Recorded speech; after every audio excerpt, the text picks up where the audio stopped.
Hi, welcome to the Network She Mothership. My name is Michelle Smith. I'm from Angelic Healing, specialise in turning negative thought patterns into positive behaviours. And today we're with our Dynam member, Sian Elin. Hello, Sian. Hello, Michelle. Hiya. How are you? All right, thank you. Good. Jolly good. Lovely smile greeting us today. Lovely, thank you. Do you want to introduce yourself, Sian, and let everybody know who's Sian Elin and what makes you happy? Hi, I'm Sian Elin. My full name is Sian Elin Freel, quite a mouthful. Wow. I'm a book mentor, and what I do that makes me happy is spend time with people who make me happy, friends, family. I've got 4 guinea pigs. They make me very happy on a daily basis. And also spending time outdoors, doing the garden, going for walks and things like that. So there's lots of things that make me happy, but those are the main things, I'd say. Lovely. Absolutely fantastic. So do you want to give us a little bit about your background, Sian? Yeah, so I'm originally from Wrexham in North Wales. I am a Welsh speaker. I went to Ysgol Morgan Llwyd in Wrexham, and I went to university, studied biology at university, did a master's in European environmental policy, and was going to end up working in Europe, but that didn't quite pan out. Where I did end up working is in local government, and I've worked in various counties, Shropshire, Cheshire, Derbyshire, and worked my way up in local government, developing policies and strategies, working in partnerships with the police and with the health organisations and all sorts. But it was always at the back of my mind that as a little girl, it was never my dream to be a local government officer. You know, I've always comes up. Yeah, I don't remember the careers officer talking about that one. So, having said that, there were loads of parts of my job that I loved, but it was never my dream. And I did, as I say, work myself up through the management structure. But things got to a case after 16 years, the organisation I was in, so I'd been in various local government organisations, but the one I worked in changed considerably. There was a change in management. I changed and I no longer fitted. I was not happy. You talked about happiness at the beginning, and I was constantly unhappy. And so I made the decision to take voluntary redundancy, and the weight just lifted off my shoulders. And I had basically I had the ability, luckily, to take a step back and have a real good think about what did I love doing. And I loved working with people. I loved reading. My mum was an English teacher, so I'd had English drummed into me from an early age, you know. And I loved, my favourite part of my job when I was working in local government was mentoring people and helping people in my team to be the best they could be. And so I knew it had to be an element of that as well. Yeah. And it all came together. There was an opportunity to work with my friend's mother on her book, and it all came together, and I started my work as a book mentor about 8 years ago now, and I just love it, you know. Yeah. Do you know, as you were talking there, your energy completely changed as you went into what you're loving doing now. Amazing. Just sparkle from you. And I have to say, while we're on this point, when you said I love reading, the backdrop behind you, all those books in the bookcase, wow, is how many years collection have you got going there? It looks amazing. We moved house about 3 years ago now, and honestly, my husband couldn't believe it. There was box after box after box of books, and believe it or not, I've got rid of hundreds in that move, and this is just part of it. We've got another similar bookcase in the living room. So yeah, my parents' house is exactly the same. And I saw something recently on Facebook or something where someone says, I've realised that buying books has become a bit of an obsession. Doesn't matter if I get around to reading them. It's almost like a comfort blanket. I'm one of those people, no matter where I go, I have to have a book with me. Fabulous. And I've got such a variety of tastes, and I'll read anything. And I'm one of those ones, luckily, given the job I do, that once I finish a book, once I start a book, I have to finish it. Yeah, me too. Yeah. And we're few and far between, actually. Because people are saying life's too short and things, but I always feel I've got to get to the end. And sometimes that's meant a book has taken me a very long time to read. Well, they do jump off the shelf to you, don't they? Because I'm the same. I'm drawn to certain books, and I've had 4 delivered this week, and I just don't know when I'm going to read them. I just know I will. But my bookshelves aren't quite like that, but I love my bookshelves. I'm surrounded by them too. But I find, especially in lockdown at the beginning, the book you're ready for kind of jumps out off the shelf to you. Do you find the same? It's interesting you say that, actually. Yes, it's nice to have a choice of which one you're in the mood for. I'm not very good at having 2 books on the go or 3 books on the go at once. It has to be one book, and it does get to a stage where you feel, oh yeah, now's the time for that. This time of year, little confession, because it's only you and me, isn't it, Michelle? I love Christmas books, so books, those really happy ending Christmas books. This time of year, I love it. It really gets me in the mood and everything. And it's funny you say that about lockdown, in that I have read very few books this year for pleasure. Wow. I found lockdown had a real impact on me and my reading. Just nothing, like you say, jumped out at me. Nothing did. Every book I looked at, I just didn't fancy reading it. And it's only in the last couple of months that I've started reading again, since March, and that is highly unusual for me. Usually I'm getting through about 60 books a year, and I hadn't read a single book apart from workbooks since March. I just couldn't get myself into it somehow. But I think 60 books a year is some going. So perhaps the universe decided you needed a break. Stick with that then. Yeah, 60 books a year. Wow, that's amazing. And have you always been like that? Has that been from your childhood? Yeah, voracious reader from a very early age. I was always with a book in my hand, and my mum loved books as well, so she encouraged it. And there's a little story there that apparently, according to my mum, when I was 18 months old, I could start to read. Remember flashcards in the 70s? I do, yeah. And she was at home with me and my brother. My brother may have gone to school by then. And Dad came home from work. He was also a teacher. And she said, Sian Elin's reading. And he was like, no, she's not, And she said, she is, look. And she held up these flashcards and I was saying the words.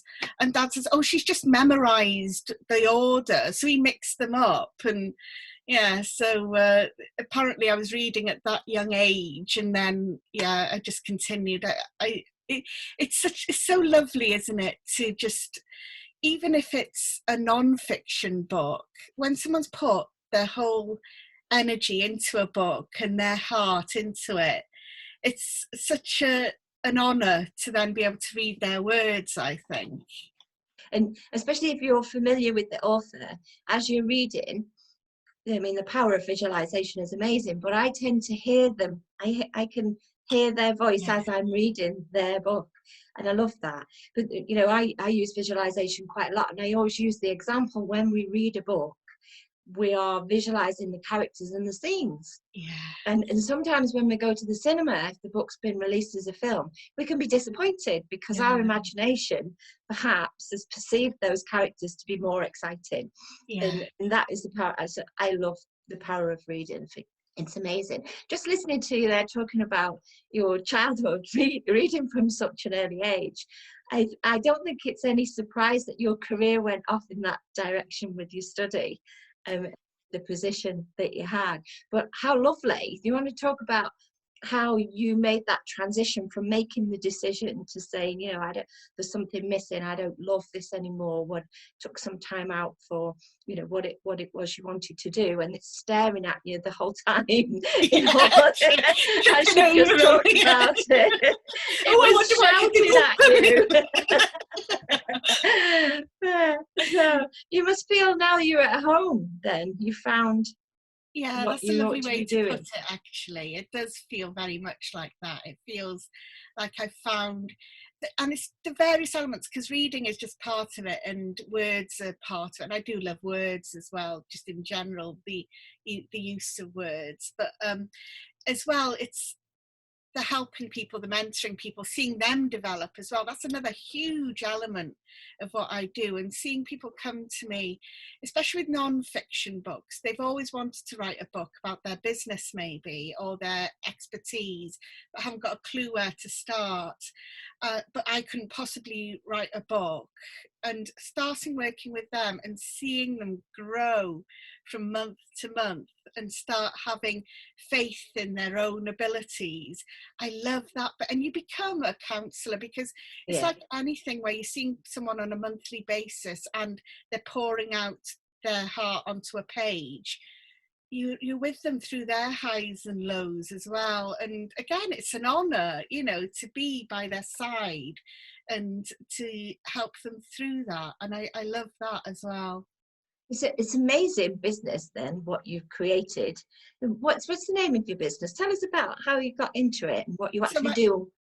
Yeah, okay, my name is, it's my name, it's Sian Elin Freel, and I am aware it does sound a bit like a train coming if you say it often enough, you know.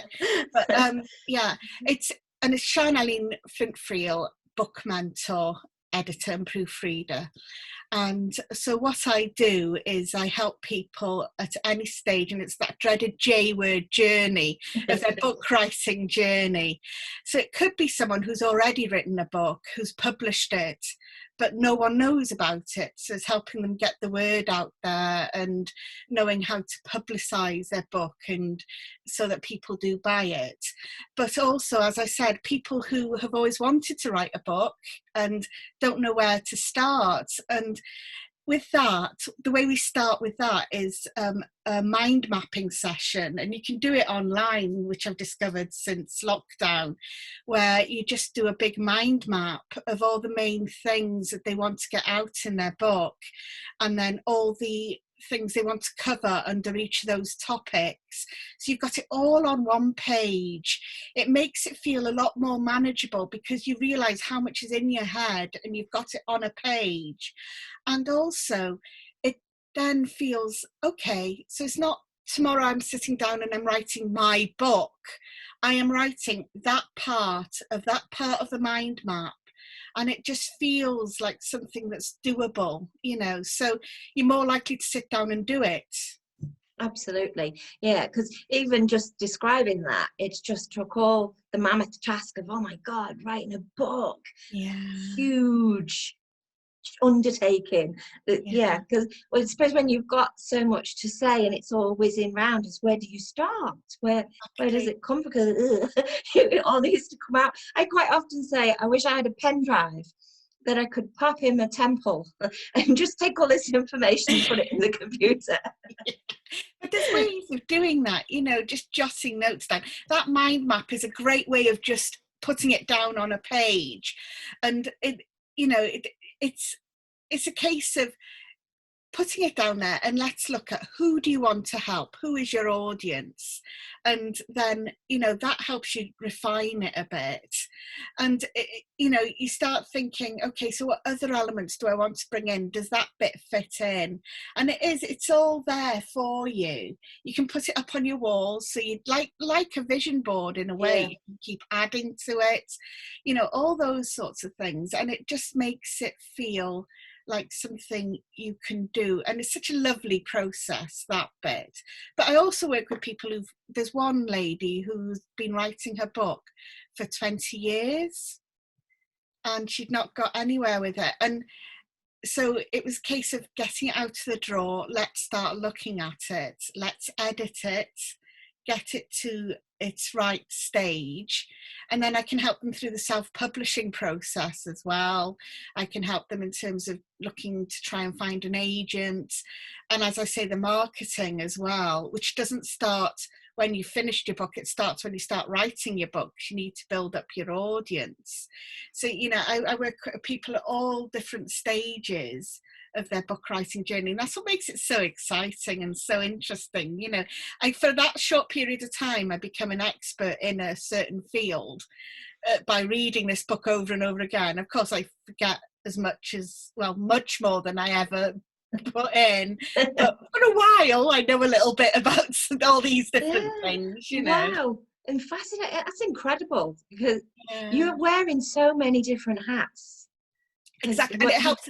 I have got eclectic tastes, and I'm interested in everything. I'm interested in everybody, and that really helps. Yeah. You know, that you can wear all these different hats, and then what you're doing as well, when people don't know where to turn, quite often having a conversation, you know what it's like. You know, as soon as you start talking to someone, you come up with your own solutions, and you're empowered to make your own choices. And so just talking someone through it, not enforcing my ideas on them, but giving them ideas that then they select from. And I love that, coming up with ideas for titles, you know, coming up for ideas for who they can approach to review their book, all these different things. I love that creativity as well. You can see your energy sparkling again. You're a talented lady. Not just wearing all the hats for all the different books and information that you've read, but for your skills. That's an incredible offering that you've got there as a business. You know, thank you for saying amazing, absolutely amazing. Doesn't matter what you're writing about, what stage you're at, or what you want to achieve, you're able to offer support with any stage of those, any of those things. Amazing. Yes, absolutely. Yeah. And I just love it, because it means working with people, and you know, I love working with people. So yeah. So how's the lockdown been for you? Because obviously a lot of people are using facilities like the Zoom. When you were talking earlier, I was thinking about when you're sitting alongside somebody helping and listening. You must be a good listener, definitely. And for things to resonate with you, to come up with new ideas, you're very creative. How are you finding that now during lockdown while we've been closed? Has it opened doors for you, or is it limited what you've been able to do? I've always had an element to my work that I've done online, because I've worked with people in Finland, in Canada. So I've always had, for obvious reasons, an element of online work. And to be honest, the only element that I used to do in person mainly was the mind mapping. What lockdown has meant is so many people who had the dream of writing a book have then had the time to realise that dream, and they've had the time to work on it really hard. So trying to keep up with everybody has been a skill in itself. And I've had so many calls with people who have just talked through, not all of them decided to go ahead with writing their book, but so many people, it's made them think about writing a book, having this downtime and thinking about their dreams and what they want to achieve. And it's another way, especially for people who run businesses, it's another way for them to get hold of an audience. You know, we're hearing so much, aren't we, now, about being visible, being online, doing stuff on social media. Well, a book is another way of getting your audience to know exactly what you're about before they maybe decide to work one-to-one with you, or decide to work on your online course or something. I find that really fascinating, actually, because it's just my mentality for my one day book was kind of at the top of the dreams, if you like, but at the bottom of the list in a way, because you're just talking about using a book to sell your business and your services, your workshops, your courses, whatever it is you're offering. Whereas I was looking at it as being, okay, I've found my feet within my business. I'm now taking it online. I'm writing workshops. I'm doing retreats. Then when I'm comfortable with that, I start my book.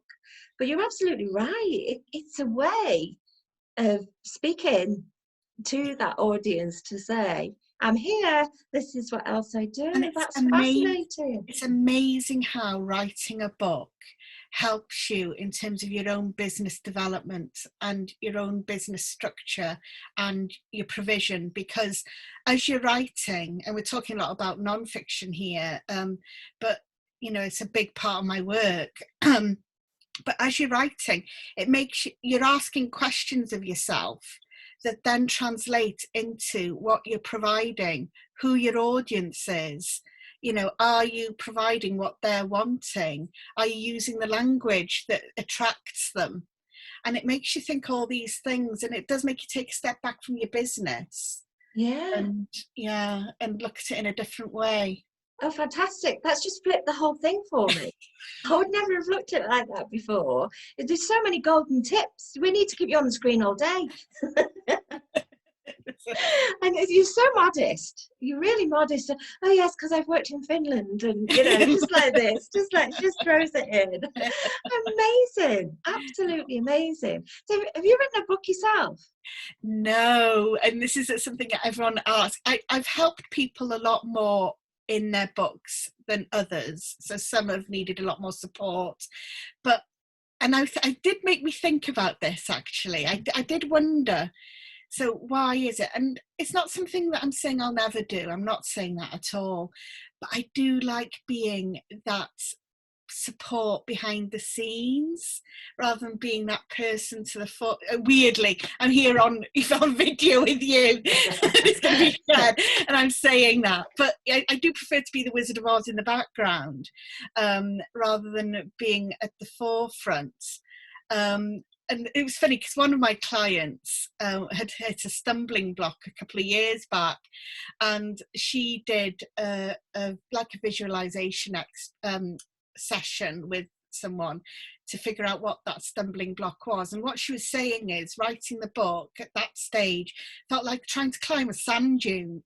So you're going up, and for every step you take forward, you feel like, you know, you're taking a couple of steps back. And sometimes it can feel like that. And that's why it's good to have someone by your side, someone who gives you accountability, you know, and stuff like that. And she was saying, and that was how it was feeling for her. And as soon as she realised that, she knew she just had to take it slow and steady. And over time, she would get to the top. And as she was giving me this metaphor for where she was at, I was saying, well, just imagine I'm there with a hand on your backside, giving you a shove up the sand dune, you know, and that's how I see myself, you know. That's amazing. That metaphor, you did visualize that as you were describing that. Amazing. Yeah. I think the whole of lockdown has felt a bit like that. We could have done with you with giving us that. I think Network She has definitely been that. Someone had put last week about it feeling like being taken under the wing, and it definitely feels like that. And together we're stronger, aren't we? Absolutely. It's been an amazing support group right from the very beginning. The mothership actually was created just before lockdown. But it somehow, I think Ruth must have been insightful of what was coming and what was needed. Because I can honestly say, I don't think, certainly local to where I am, there hasn't been another network that's been as supportive and as available. I mean, Ruth has showed up every single day for all of us. Sometimes you have to wait for Ruth's video to come on to know what day it is. You know, she's kept us on track. It definitely felt like that. It definitely felt like that. And it's the authenticity that shines through, isn't it? It's Ruth's authenticity and genuine want to help. It comes across. And I think what I'm going to call as a team, the whole group team has got the same, we're cut from the same cloth, aren't we? Everybody is there to help and support. It's a completely safe place. It's fabulous. You know, it really is. And you're involved in the Lockdown Legacy. Do you want to tell us about that? Perhaps not giving too much away, but how did you get involved in that? Well, I approached Ruth about Network She and about the mothership, and she gave me a ring, and she'd had this idea of the lockdown legacy. And again, her passion shone through, and I thought, oh, what a wonderful thing to be involved in. And so Ruth, myself, and Nicola Moore have been like I was going to say, so every time I think of three women together, I think of a coven, but we're not like that at all. But, oh, I don't know. Sorry, girls. we've been meeting, and all these stories are coming through, and they're wonderful stories, and we're going through them now, and they're all amazing. Just everyone has got their own story to tell. Women, girls, older women, of the challenges they've faced, of the positives they've found in lockdown. It hasn't all been negative. No. A lot of them have found positives, and bringing it all together in one book for next year. Amazing. As Ruth keeps on saying, we are going to forget what it felt like. Hopefully we will forget, a lot of the bad things, but we need this almost, and Ruth keeps on referring to it as a time capsule. Of this is where we were.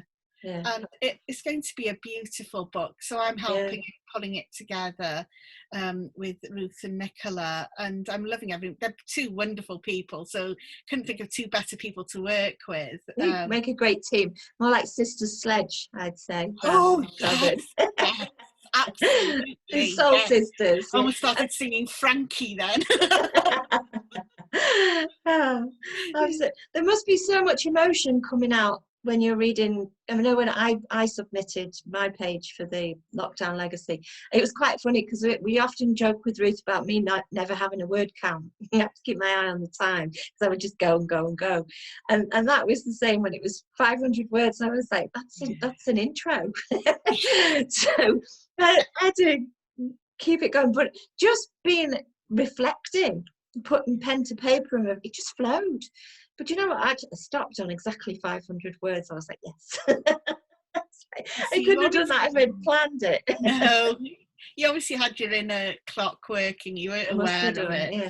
It's just, and in people's own words, it's nothing as powerful. I always say this with people I work with.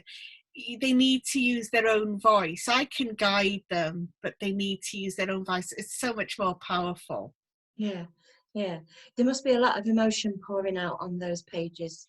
People's stories, because just reflecting on putting pen to paper, then I was just remembering my dad had a heart attack in the middle of lockdown, and that was completely unexpected, and that changed so much, especially for Mum not being able to go and see him, and one thing, and that will have come out on my page, and that's just one page. Yes, it's one page. So you must so have been many reading lives, so much.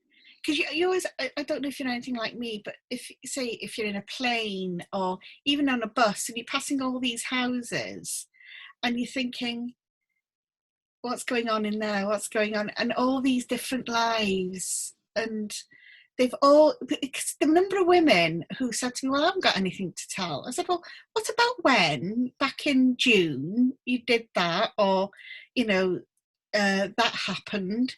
And they're like, oh yeah, and they've all got these stories and that mean so much to them, but they don't think it's important enough to share, and they're all massive, because the thing is, you can bet your bottom dollar that the majority of those stories, someone else will have been in your position. And will be able to relate to it. Maybe not exactly, but in a very similar scenario.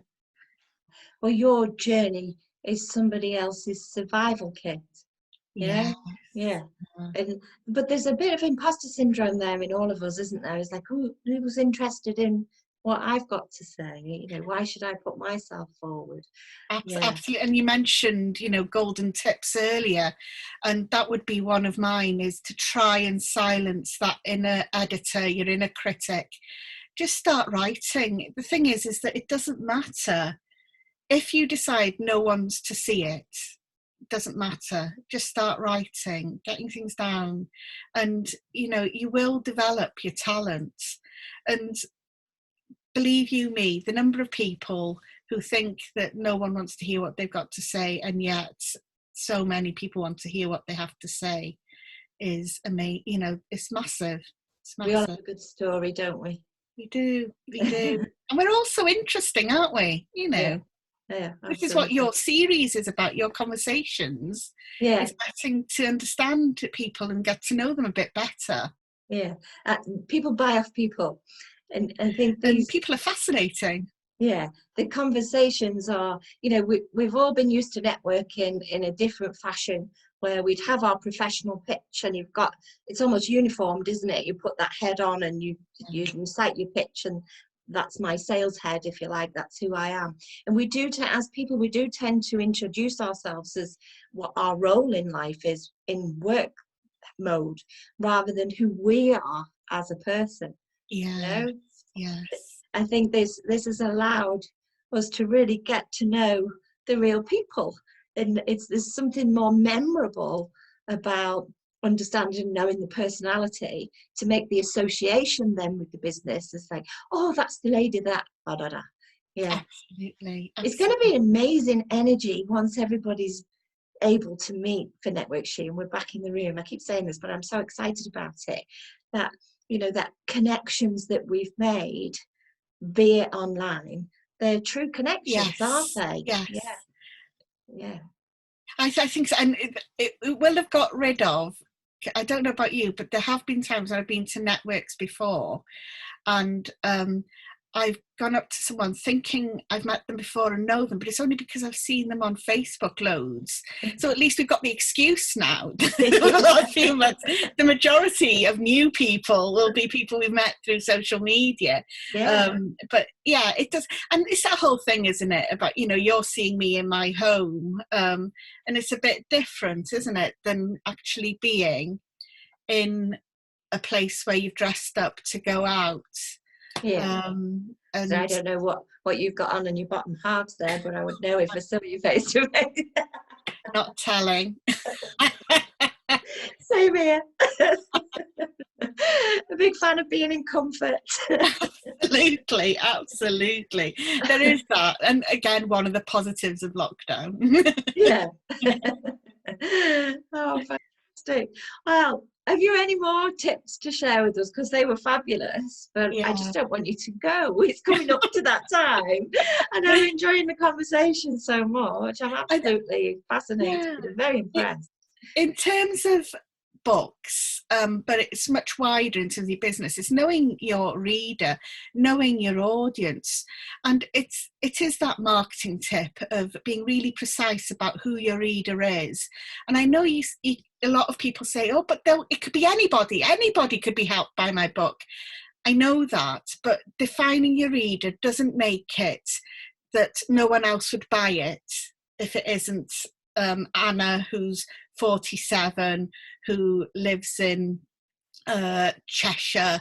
You know, that doesn't, but defining that reader makes it so much easier when you're writing any content, be it for social media or your book or anything, but also in terms of attracting them. So the things you're talking about, because you don't always want to be banging on about your business and about your book. You want to be interesting them in different ways. You know, if they're interested in the outdoors, you'll be constantly putting pictures of your walks and things on there. And it's just knowing your reader, knowing your clients, knowing your customers, and talking to them. All right, that's really good advice, because that helps again with the visualization. If you know who you're talking to, your pitch just flows, doesn't it? A lot easier. Exactly. And as I said before as well, and then just writing every day, you know, as it can be anything. It can be a paragraph, it can be a sentence. And don't give yourself big targets. Just say, I'm going to write something every day. You're more likely to do it, and it becomes a bit like exercise, so I hear, that it gets addictive. You know, that you want to do it every day because you don't want to break that chain. So just start writing something every day. I suppose that's like, come on, sorry. That's again another nice thing that's happened with lockdown, is that people have been physically writing cards and sending them, haven't they? Much more, you know, and people have been doing a lot more of that. And there is that something lovely about having something in the post that isn't a bill. Yeah. You know, Yeah.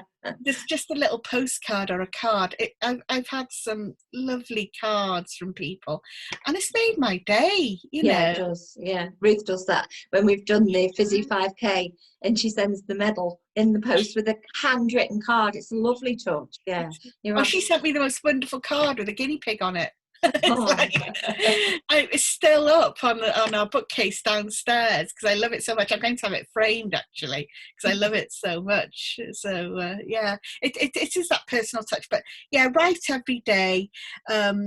Silence that inner critic. Don't listen to that imposter syndrome. You know, just get on with it and see where it leads.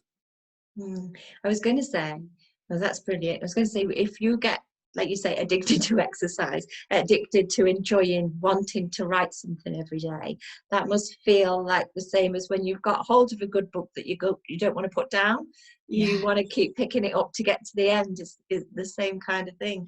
Kind of brings us back in a circle. Absolutely, but in that is a dilemma. I've had those books, and then I've got to the end, and I haven't wanted it to end, and then I felt bereft when it's finished because it's been like a friend for however long I've been reading it. Yeah, the power of reading. Yeah, absolutely. I'm a big fan of having an actual book rather than having a Kindle too. Yeah. I am too. I'm still.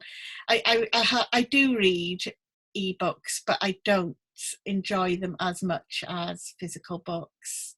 Oh, absolutely.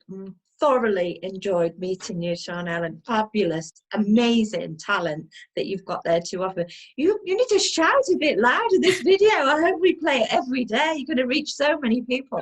And the lockdown legacy is fabulous that you're involved in that. And you're absolutely right. What an amazing team of women. So we need to sort of get it out there now that we're looking for funding to get this up and running, because it's for a fabulous cause. So come on, ladies. Various ways you can contribute and get involved. So have a look on the website, and there'll be information there. But it's an amazing project, and it's from women all over the world again, not just the UK. So you know, those stories are fascinating. I look forward to reading it, really am. Oh, fantastic. So thank you so much. Thank you, I'm sure Michelle. our paths will cross again. I have some fabulous tips there. I might even start writing my map of what there is to talk about. So thank you. Really appreciate it. Thank you, Michelle. All right. I'll see you again soon. Bye. Bye.